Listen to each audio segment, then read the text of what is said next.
সাবধান থাকবো, কেউ কারো না। কার জন্য আপনি এ কাজ করবেন? বিপদে পড়লে কাওয়া কাকুর কথা তাই হাসিনা সাহেবের মনে নেই। যাওয়ার সময় আমার দেশ পত্রিকা রিপোর্ট দিয়েছে না, যাওয়ার সময় শুধু 14টা সুটকেস নিয়ে গেছে। পাইলটকে বলছে সুটকেস গুলো উঠেছে, বলছে হ্যাঁ চলো। একটা মানুষ কেউ বলে নাই। দলের একটা সাধারণ সম্পাদক এত মিল তার সাথে, তারও তো বলতে পারতো যে কাওয়া আমি চলে যাচ্ছি, কিছু আমারও তো বলতে পারতো ফোন করে যে 3টা বছর জেল খাটালাম হামজা, চলে গেলাম, দোয়া করি। তাও বলি আপনি চলে গেলেন এইভাবে, 14টা সুটকেস নিয়ে গেছেন, এ দেশটাকে আপনি এত ঋণ দিয়ে গেলেন। এদেশে এখন কেউ জন্ম নিলে 1,10,000 টাকা তার মাথার উপরে ঋণ, আর বলেন আমি উন্নয়নের রোল মডেল বানিয়েছি। ধনী আরো ধনী হয়েছিল, গরিব মানুষগুলো আরো গরিব হয়ে গেছে। আমরা তেলাওয়াতকৃত যে আয়াত পড়েছি এর ভেতরে বাস্তব সংক্রান্ত কিছু কথা আসবে, আমি চেষ্টা চালাবো যুগের সাথে মিলিয়ে তাফসীর করার ইনশাআল্লাহ। সুতরাং জয়নুল আবেদিন ফারুক সাহেবের জন্য দোয়া করছি, দোয়া চাচ্ছি আল্লাহ যেন শেফায়ে কামেলা আজেলা নসিব করেন। উনি চিকিৎসার জন্য হয়তো বাইরে গেছে। এখানে প্রধান অতিথির প্রধান আলোচক যিনি ছিলেন, আমার এ পাশের জেলা আপনাদের মনে হয় কুমিল্লা, এ জেলার কৃতি সন্তান প্রখ্যাত মুহাদ্দিস, মদিনাতুল উলুম কামিল মাদ্রাসা ঢাকা, আলেমদের উস্তাদ, আমার শ্রদ্ধাভাজন বড় ভাই জনাব মাওলানা ডক্টর মুফতি আবুল কালাম আজাদ বাশার, আতালাল্লাহু উমরাহু ওয়া বারাকাল্লাহু ফি হায়াতি, আমিন। এতক্ষণ আলোচনা রেখেছেন আলেমদের উস্তাদ অধ্যক্ষ মাওলানা ইয়াসিন করিম, মাওলানা আব্দুল মালিক হোসাইন মাহফুজ। বিশেষ অতিথির কথা বললেন অধ্যক্ষ মাওলানা সাজ্জেদ আহমেদ, নায়েবে আমির বাংলাদেশ জামাতি ইসলামী নোয়াখালী জেলা। আমার আগে কথা বলছিলেন পুলিশ সুপার বাংলাদেশ পুলিশ জনাব দিন মোহাম্মদ, আপনাদের এলাকার সন্তান। আরও অনেক মানুষের নাম দেখছি, আমি এমনিতে সময় নেই তো, কারণ আমার রাত 10টার পরে জেগে থাকা নিষেধ।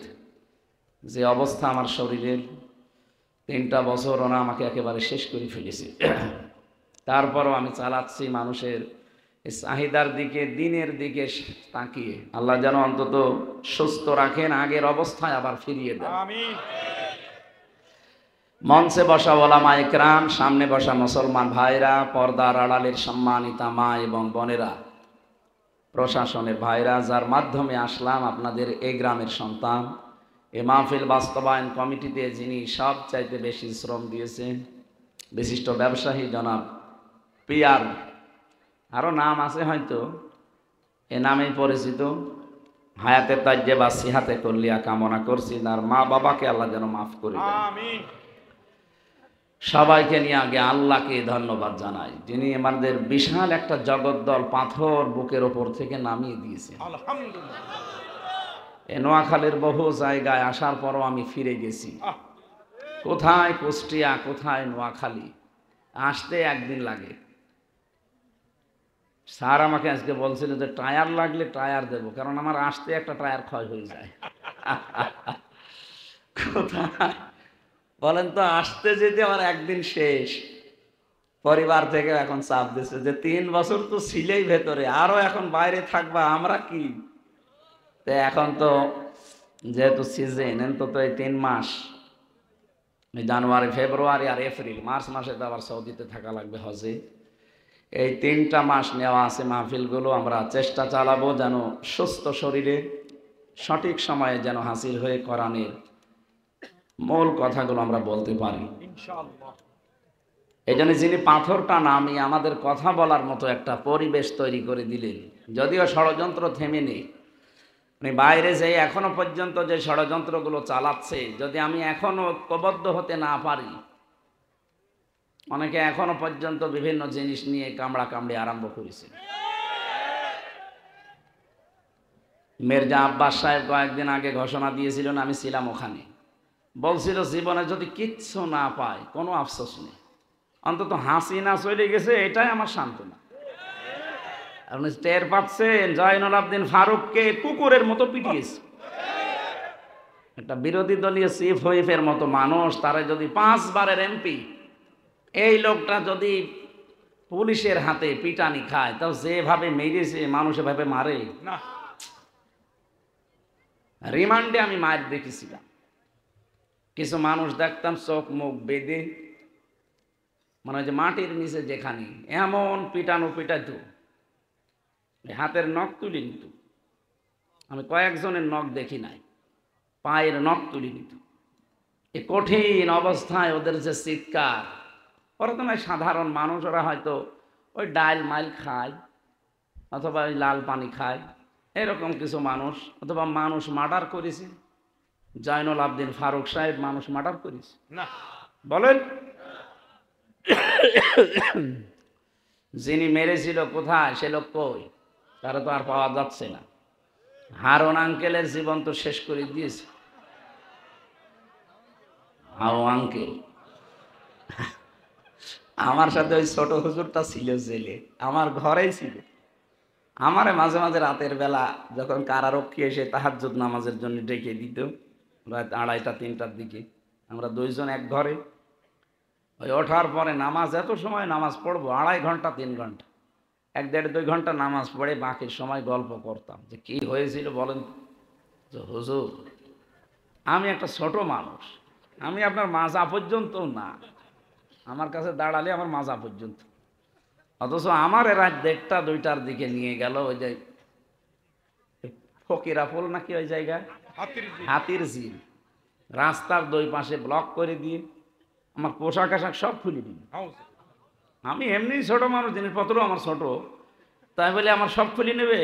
আমার তো বয়স আছে, ওর ওই সময় 27 বছর বয়স, এখন 30 বছর। হঠাৎ করে একটা মহিলা নিয়ে আসলো কোন জায়গা থেকে, অর্ধ উলঙ্গ, ওরে নিয়ে আমার পাশে দাঁড় করিয়ে ওর বছর ঘাড়ের সাথে হাত লাগান।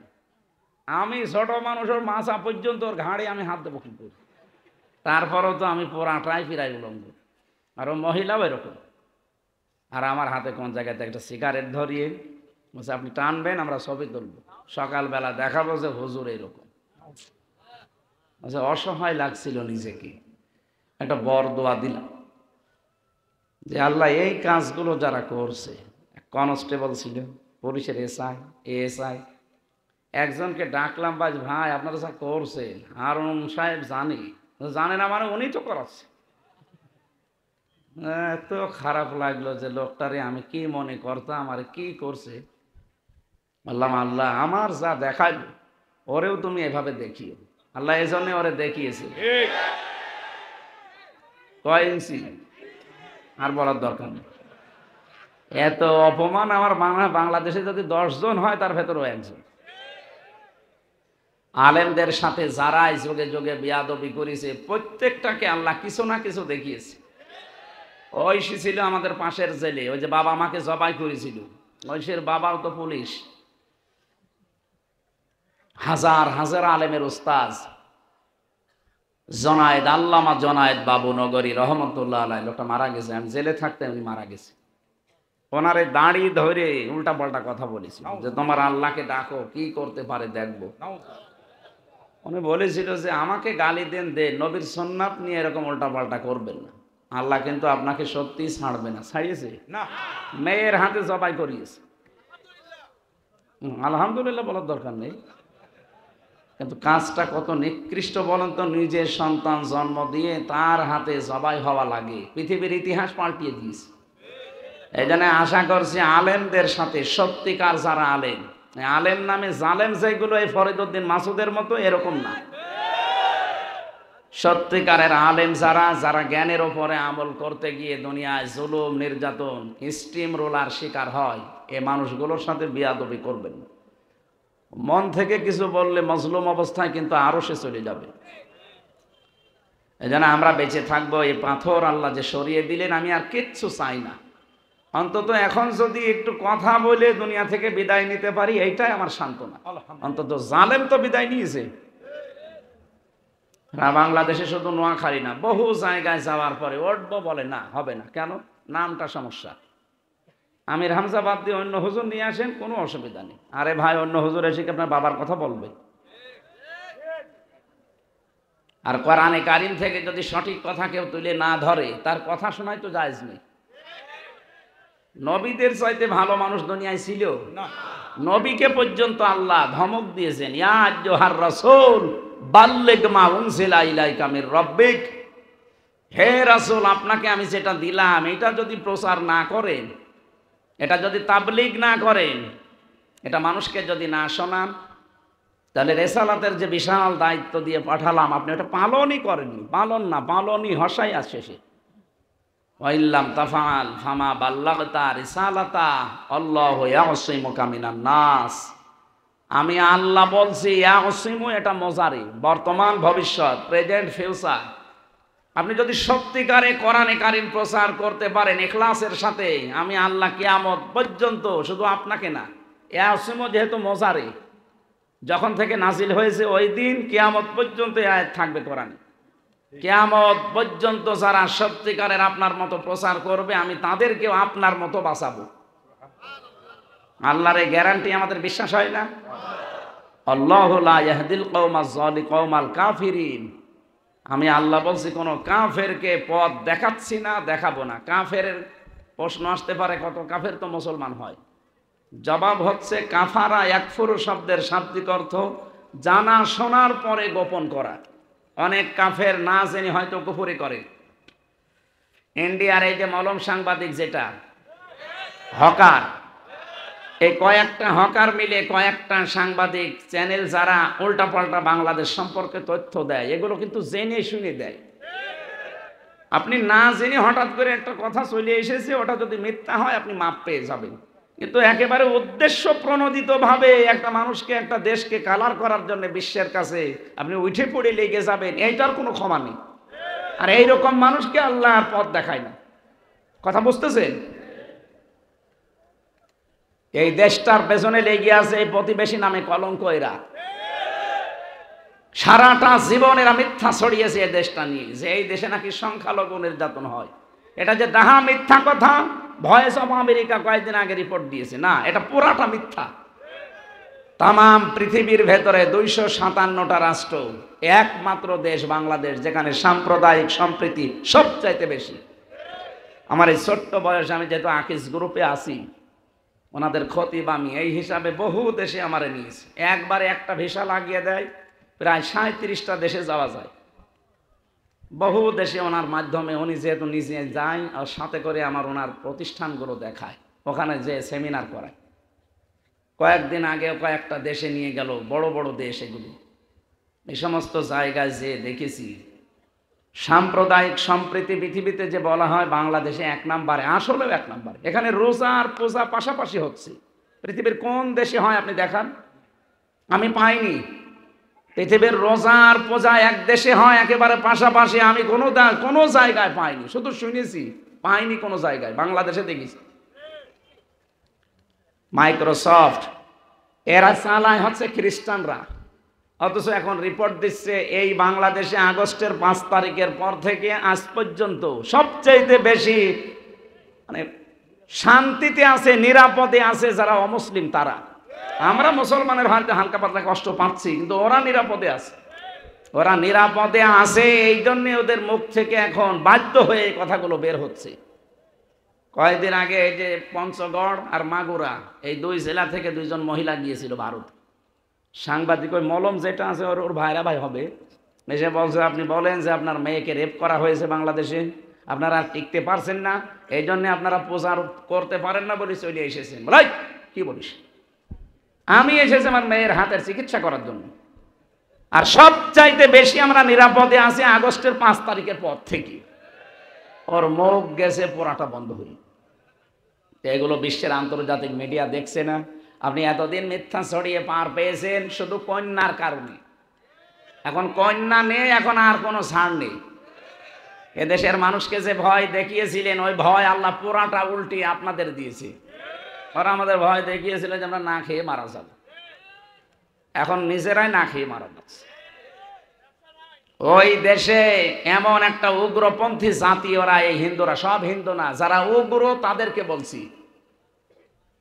এই মোদি সাহেবের মুরিদ যারা, এরা এত নিকৃষ্ট পর্যায়ে পৌঁছিয়েছে, খ্রিস্টান 2টা যুবতী মেয়েকে উলঙ্গ করে রাস্তায় হাঁটিয়েছে। ডোনাল্ড ট্রাম্প একজন খ্রিস্টান, কি সে বোঝে না, সে দেখেন সে জাতে মাতাল হলো, তাহলে ঠিক আছে। সে ক্ষমতা পাওয়ার পরে যে 20 তারিখে তার শপথ, ও অলরেডি বলেই দিয়েছে যে আমার মেয়েকে, আমার মাকে যারা উলঙ্গ করে রাস্তায় হাঁটাতে পারে, 16 লাখ ভারতীয় আছে আমেরিকায়, সব পাঠিয়ে দেব। আমি শপথ নেই। আমার মনে হয় দাদার ধুতি খুলল বলি। এখনো তো টের পাননি। এতদিন কন্যার কারণে দেশের মানুষ কিছুই বলতো না, যে মেয়ে দিয়েছি থাক, আবার অশান্তি হবে। এখন কন্যা চলে গেছে জীবনের মতো, আমাদের আর অশান্তির কোনো ভাবনা চিন্তা নেই। যা করবেন মেয়ের নিয়ে করেন গা। এই কথা বলেন না কেন? এই বিশাল পাথর যিনি সরালেন তাকে বলেন আলহামদুলিল্লাহ।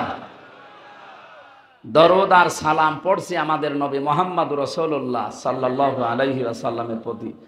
আমরা কোরআনে কারীম থেকে মাত্র এক আয়াতের 4 ভাগের 1 ভাগ পড়েছি। সূরার নাম সূরা মায়েদা, 120টা আয়াত আছে।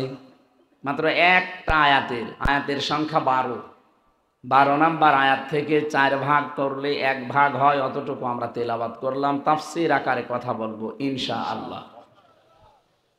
কোরআনে কারীম যারা শুনতে এসেছি আমরা আজকে আনন্দিত, যদিও এটা গ্রাম অঞ্চল বা মানে সেই রকম শহর তো না, এটা নাকি গ্রাম অঞ্চল, প্রত্যন্ত অঞ্চল। শুধু কোরআনের কারণে আজকের এই সাজ দেখতে পাচ্ছেন। বাইরের থেকে দেখেন মনে হচ্ছে যে জান্নাতে প্রবেশ করছে। কি সুন্দর করে সাজিয়েছে লাইটিং দিয়ে, এরপরে প্রজেক্টর দিয়ে। জান্নাতের ভেতরে যারা ঢুকবে এই মানুষগুলোকে আল্লাহ আর কোনোদিন বের করে দেবে না। খালিদিনা ফিহা লা ইয়াবগুনা আনহা হিওয়ালা। জান্নাতে যারা প্রবেশ করে এদেরকে আল্লাহ বের করে দেয় না, আর এরা বের হতেও চাইবে না। সুতরাং আজকের এই ময়দানে যারা ঢুকে পড়েছে, নবীর ভাষায় কিন্তু এটা জান্নাত। এটা কি জান্নাত? এটা যে জান্নাত আমাদের বিশ্বাস হয়। কোরআন হাদিসের কথা যেখানে বলা হয়, নবীজি বলেন সাময়িক কিছু সময়ের জন্য ওটা জান্নাতের বাগান হয়ে যায়। যেহেতু কোরআন বলছে জান্নাতে কেউ প্রবেশ করলে তাকে আল্লাহ আর বের করে দেয় না, আর সে বের হতেও চায় না। এখন যদি কেউ চলে যায় বুঝবেন ও জান্নাত ভালো লাগছে না, চলে যাবেন। যতক্ষণ আসি আমরা কোরআনের জন্য আসি ইনশাআল্লাহ। দুনিয়ায় যে যা পেয়ে আনন্দ করছে, উল্লাস করছে, করুক। আমরা দেখবো আমার সম্পর্ক যে আনন্দও করি ওটা কি কোরআনের সাথে হয় কিনা। দুনিয়ার একেবারে শুরু থেকে যা করব শেষ পর্যন্ত সব যদি কোরআন কেন্দ্রিক হয় তাহলে আপনি আনন্দ করতে পারেন। আল্লাহ রাব্বুল আলামিন বলেন, কুল বিফাদলিল্লাহি ওয়া বিরহমাতিহি ফাবিযালিকা ফালিয়াফরাহু হুয়া খায়রুম মিম্মা ইয়াজমাউন। সূরা ইউনূস 11 নম্বর পারা, 14 নম্বর পৃষ্ঠার 7 নম্বর লাইনের 58 নম্বর আয়াত। এটা কোরআনে কারীমের 10 নম্বর সূরায় আছে। তাফসীরে ফি জিলালিল কোরআন থেকে বলছি, সাইয়্যিদ কুতুব রহমাতুল্লাহ আলাইহি লিখেছেন, আল্লাহ পাক বলেন, হে নবী, দুনিয়ার মানুষকে আপনি বলে দেন তারা যেন আনন্দ করে আমার কোরআন নিয়ে। কোরআন